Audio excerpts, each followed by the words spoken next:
Welcome to the In Wheel Time Car Talk Show. See, I stapled all this together. You didn't turn the page again? You know, I guess it's just one of those days that I don't want to move on. Okay, well, I'll move on for you. I love Howdy. I loved the last segment. I've loved all the segments, and I don't want them to go away. She was very good every time we talked to her. I love it. Sure is. This is your place for all things automotive, the award-winning In Wheel Time Car Talk Show. Coming up, Guys with Rides. We'll find out a different way to connect with cars. Later, Jeff has the racing calendar, Mars has This Week in Auto History, and I'll get you caught up on the stories making automotive news headlines. Howdy, along with Mike Out of This World Mars. We always need more Jeff Zekin. I'm Don Armstrong, David Ainsley, vacationing in the UP of Michigan. But he is listening. A couple of years ago at this time, I was up there with him and thoroughly enjoyed my time. I'd never been there.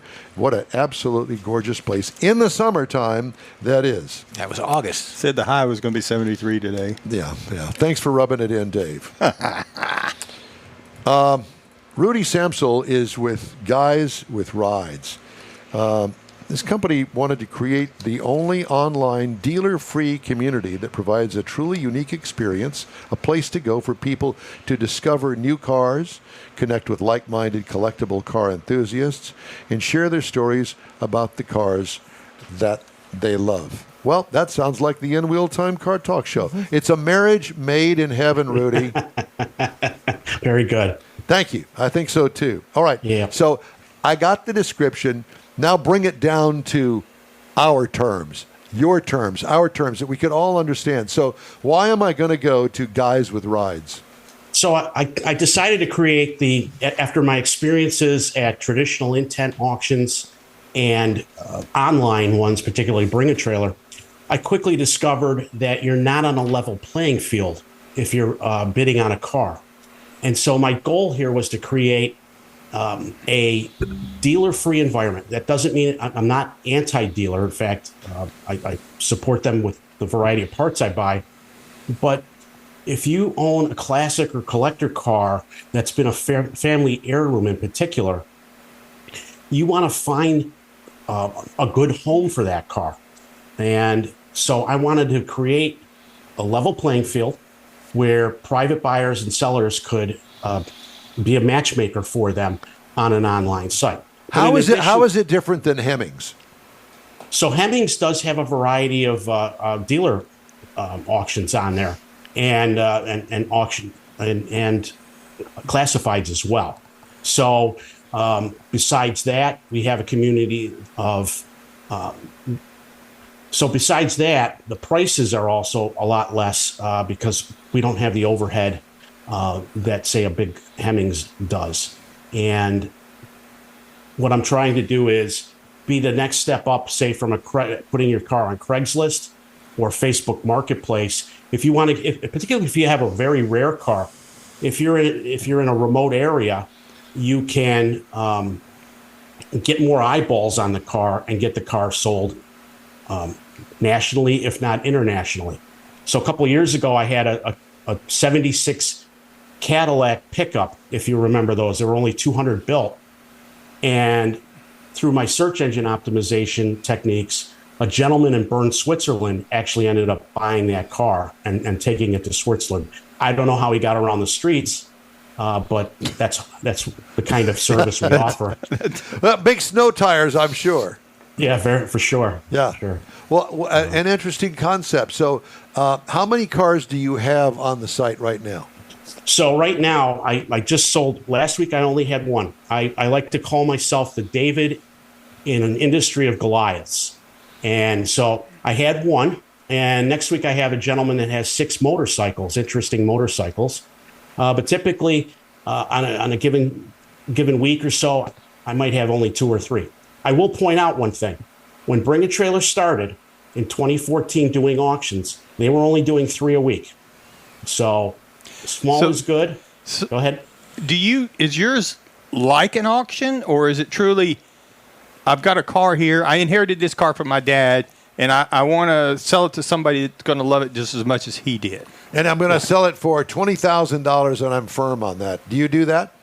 I offer two options. So that example you just gave, I had a 62 Thunderbird across town here, and the daughters of the deceased owner asked for my help. So I said, in that situation, they're selling his house, and they need to get rid of the car or find a new home for it. They really wanted to find something because he loved that car. So we set it up. I said, let's start a no reserve auction, but we're going to start the bidding at $3,900. And we'll also offer it at a buy it now option of $6,000, depending on, it's a very nice 62 Thunderbird. However, it's been sitting for about 5 or 6 years. You can actually watch my YouTube channel and see how I got the car restarted and have it running again. But so ultimately what happened is they agreed to that. Bidding started at $3,900, and then on Thursday, the car sold for $4,600. Now, conversely, I have another gentleman he has a 1984 Ford Mustang SVO, 14,000 miles, and he's firm on the price. He's asking $19,500 for the car, and so we have the buy it now, or make an offer listing. So we're waiting for some offers to come in on that and see where it goes, and they can decide whether to stay firm on the 19.5 or accept if it's a reasonable counter offer. All the cars that you're selling on your site, are they all classics or antiques, or can you sell Jeff's Buick Envision 2025 model? I haven't gone that new. I generally it's been, I think the newest I've had is recently had a 2014 Porsche 911. And a couple of years ago, I had a 2012 Rolls Royce. I'm not averse to anything relatively new. It depends on the car. If it makes sense. So the Rolls Royce, did you insist that you take it for a test drive so you could figure out exactly what it was really all about? Yeah, no, I rode in the car, and you did ride. Okay, see, I knew he rode in the back. He rode in the back. That's what. Yeah. I had to make sure everything was quiet. Yeah, exactly. Did you take any research? Did you take any Grey Poupon with you? Well, that was already in the glove box. All right. Gotta do it right. Funny story about that car, though. The gentleman was handicapped, and he had one of those, I forget what those knobs are called that you might put on an old tractor. Yeah. There's many words for them. Yeah. Yeah. Uh-huh. And he had that taken off after the sale, and the new, it ended up not selling on my site. It went to a competitive site, and he took that off, and the next buyer was not happy with the indent it made. And the steering wheel for that car, just the part, was, I think, $7,000. Poof. Yeah, well, I think I'd have to take it down to the upholstery for shop. $1.98 ball. That's right. Yeah. So the key thing here is I'm trying. It's $1 to list, and then you pay for a seller, and they only pay $49 more if the car sells. Conversely, a buyer, when they buy the car, so the gentleman the other day that purchased the Thunderbird for $4,600, only charged 1%, so $46 on the $4,600, and I capped that at $500. So compared to the traditional tent auctions, like, or even the online auctions, I believe I offer the lowest fares in the industry currently. So you're kind of like a very personalized concierge, right? That'd be a good as word. far as the seller goes, kind of That's thing. Great. I use white glove, but yeah, absolutely. Okay. Yes. So if I understand it, and I think it's great because I know there's a lot of people that do inherit vehicles and they're not sure what to do with them, but they just don't want to turn them loose to just anybody. Right. What about as I'm a buyer? Do you do any of that kind of services? I'm looking for a particular kind of car. I do. I get calls from time to time, and I do offer that. I haven't monetized that in any way. I just do it as a nice service. I will be candid about that. I'll get a call from somebody, and they'll ask, hey, I'm looking for this car. And so for my YouTube channel and the website, 6 days a week, I do a daily theme. Like today was Sports Car Saturday.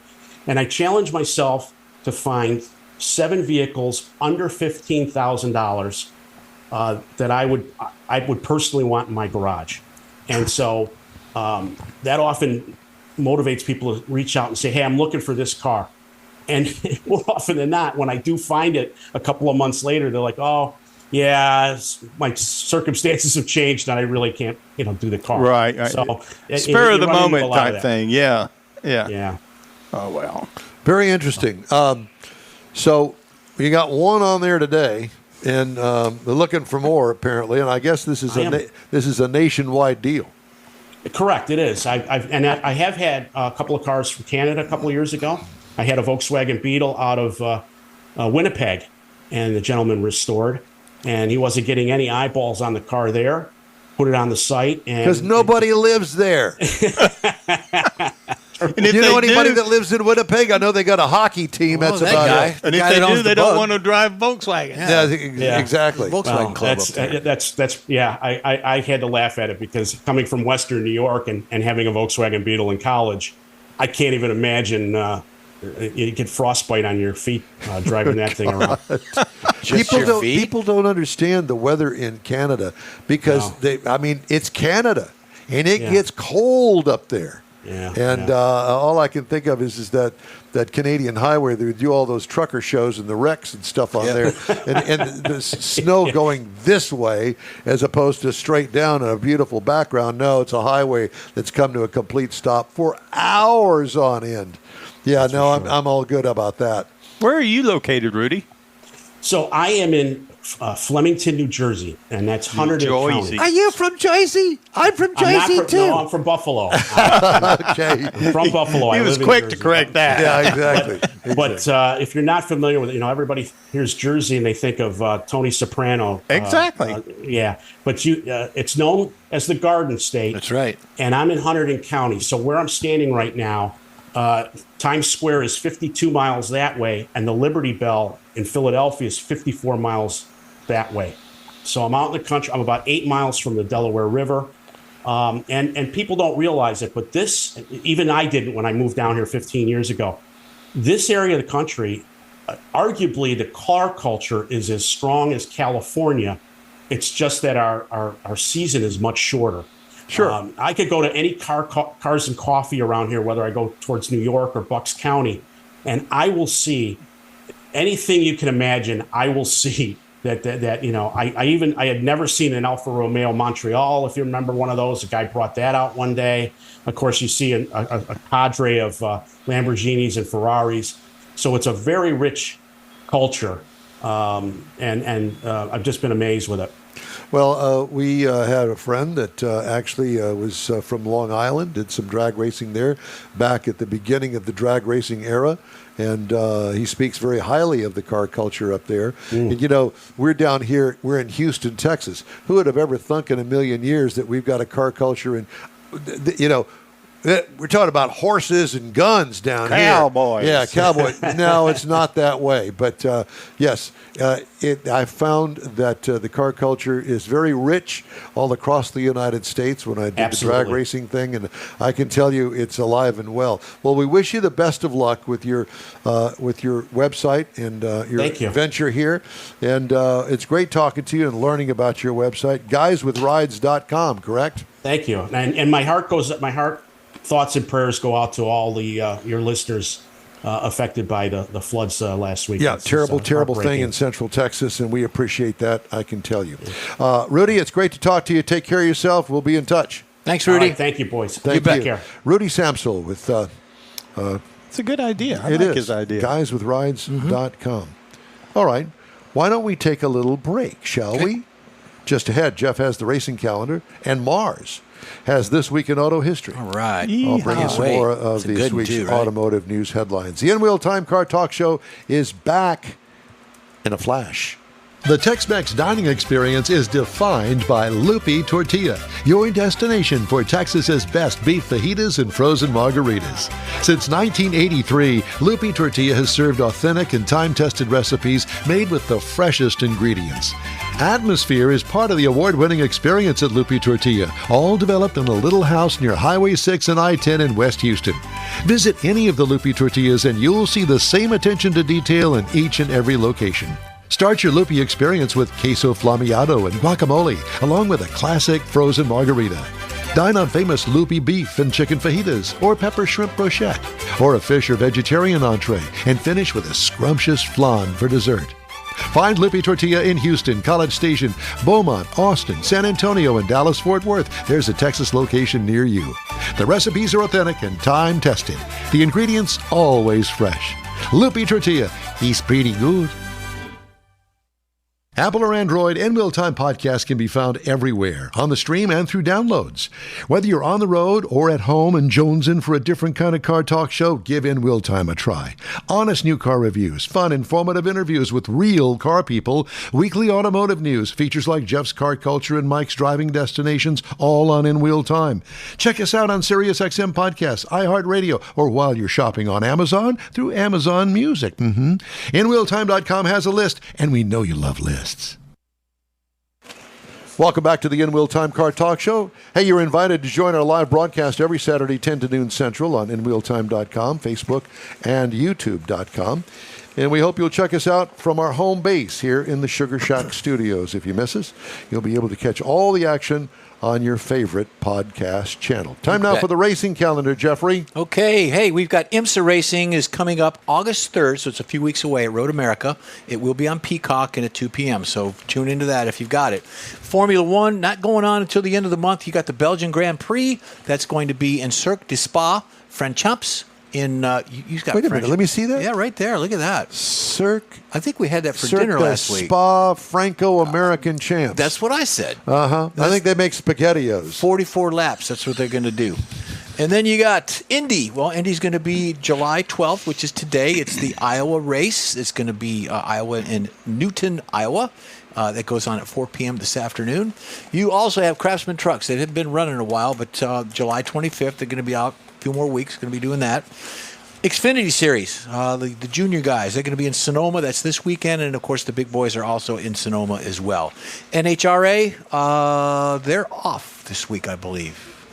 Yes, so I don't know. I don't keep up with them anymore. Well, trying to get them where do you join find us, them? and they're hard to find. Where do you find them on television anymore? Well, it used to be on Fox, then it goes to FS1. FS1. I don't have it. And then it's I am not buying Amazon. I'm not buying it. Else. I am not buying television. Not happening. 3-day or 3-week-old television on top of that. There you go. All right, Mr. Mars, time now for This Week in Auto History. Yeah, buddy. This Week in Auto History. 1907, Rolls-Royce Silver Ghost sets an endurance record by completing a 15,000-mile endurance race across Britain. Now, this is part of what established their reputation for reliability and luxury. Now, this vehicle was named the Silver Ghost for its quiet ride and silver finish. Now, this also led to the famous slogan, "The best car in the world." A magazine, a journalist dubbed it that after watching it and how it performed in this event. Then in 1910, Alice Ramsey crosses America. She completed a 3,800-mile journey from New York to San Francisco, becoming the first woman to drive coast to coast across the U.S. Now, it took her 59 days to make this drive, and she endured mechanical breakdowns on paved roads, weather challenges. But anyway, this served to challenge other women to get involved. And in 2000, she was honored by the Automotive Hall of Fame for her achievement. Well, she's got a nice jacket on, I'll tell you that. I'm telling you. It's a little toasty. Had lots of Didn't stuff under there. Didn't she steal it from her husband to do this? 1928, Chrysler buys Dodge from the Dodge brothers, kind of indirectly because they've been acquired partially by another company. Anyway, long story short, they had a reputation for quality and innovation, which gave Chrysler access to also a strong dealer network and a broader customer base. Now, this is part of what allowed Chrysler to become one of the big three automakers during their rise in the industry. Now they only make one dang car. I thought it was two. Chrysler Pacifica is the only one I know of. I think you're right. Also in 1957, the fabulous Fiat 500 debuts in Italy. It offered an affordable and efficient vehicle for a post-war population, which was really important for the development of Italy. It was a rear-engine city car. It had a 479cc two-cylinder engine, with 15 horsepower. The 500 became a symbol of Italian urban life and helped motorize the nation and kind of got them moving after the war. Uh-oh. Then, in July 10th, 1962, Shelby Cobra production begins. The famous production of the legendary Shelby Cobra. Carroll Shelby's vision of combining a lightweight British AC Roadster with a powerful American Ford V8 birthed a performance icon. And to this day, there's kit cars galore out there mimicking this vehicle. It dominated road racing in the 1960s. It became a symbol of American ingenuity. Then in 1996, this one surprised me, GM was the first public viewing of the GM EV1. You know who had one of those? Dan Patrick. I remember Are you that kidding now. me? No, and it was a loaner because he had a radio show at the time. Yeah, yeah. And it was a loaner, and I got to see that thing up close. That was probably one of the ugliest cars I think I've ever seen. Well, that may be why it didn't list. It And was those that don't know, Dan Patrick is the Lieutenant Governor of Texas. Yeah, Now- Lieutenant Dan. Lieutenant Dan. Look- Lieutenant Dan. The EV and electric vehicle was viewed by the public in 1996 at the LA Auto Show. It's really the first mass-produced electric car from a major automaker. It was a bold step to zero-emission mobility, and as you can see, according to the world today, it didn't last very long. It was eventually canceled, sparked by public outcry. Yeah, and they bought them all back, I think, or something. Yeah.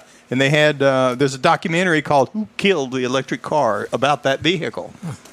And Dude, nobody would buy that. Who would buy that?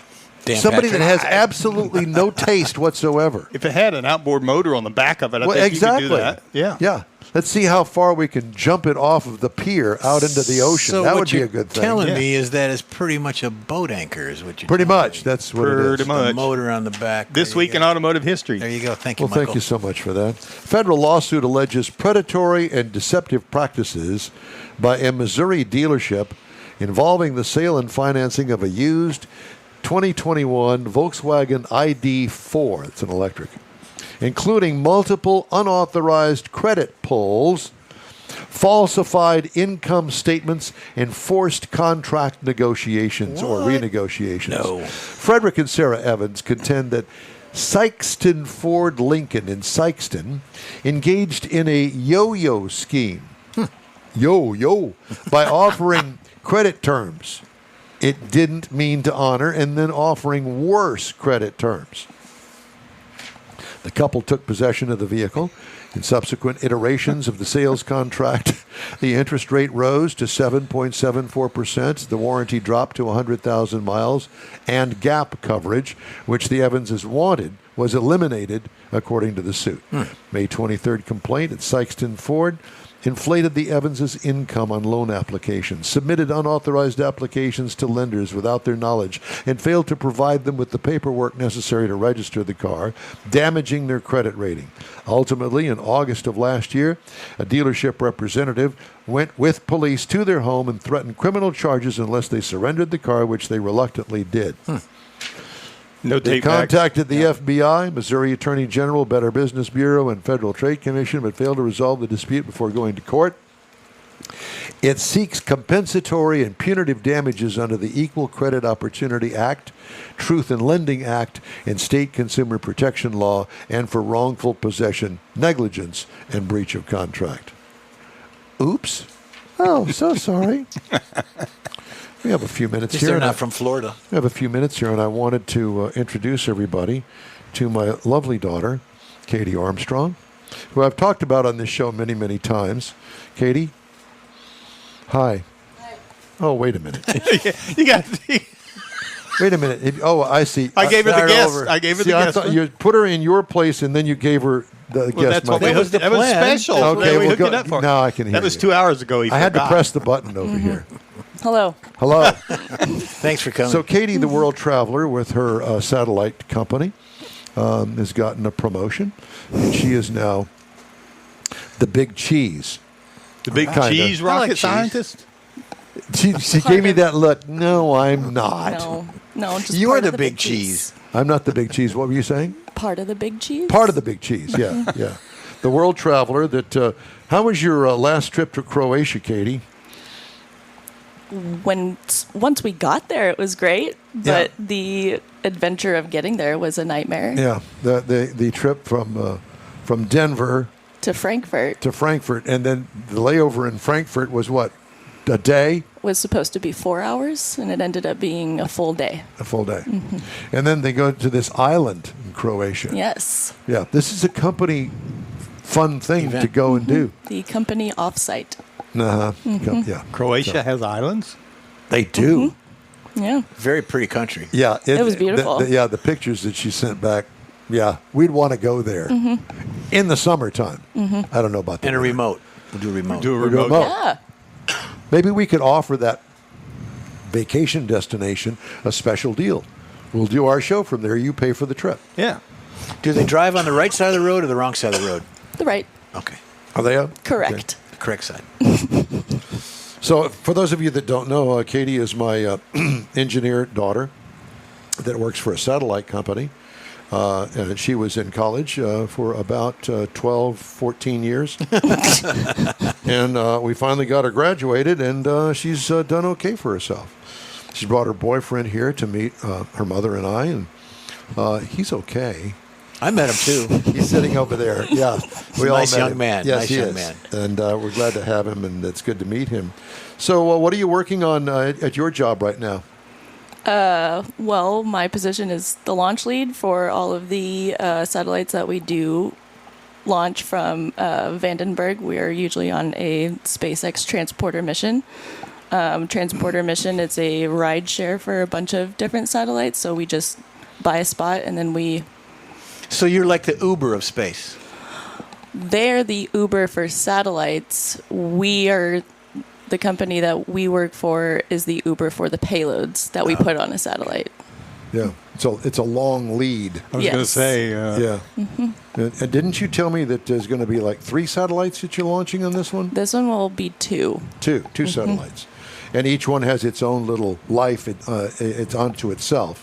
So you have to treat them as separate kind of things. Yes. Yeah, it's like putting 2 cars in the payload instead of 1. oh, and they're different makes, a Ford Yeah. and a Chevy. Or Well, one's going to be recalled. Yeah, well, that's the Ford. So if That's we, the Ford one is being recalled. if we wanted to get an in-wheel time satellite, could you get us a deal? Sure. Real, love the confidence. in So, that. so we're kind of on a whirlwind tour today. Our next stop, when I leave the studio today, I'm taking them to Buc-ee's. All right. He's never been to Buc-ee's. He's so going to we're he's gonna be outfitted in Bucky shorts and then we're going to T-shirts. go meet her best friend over at Loopy 1. So it's going to be a fun-filled afternoon. Watch out, Stan. He's coming your way. Yeah, and I understand that they're back in town. So it ought to be a coming fun your time. way, Stan. All right, the In-Wheel Time Show. We're going to wrap things up here in just a minute after this quick break.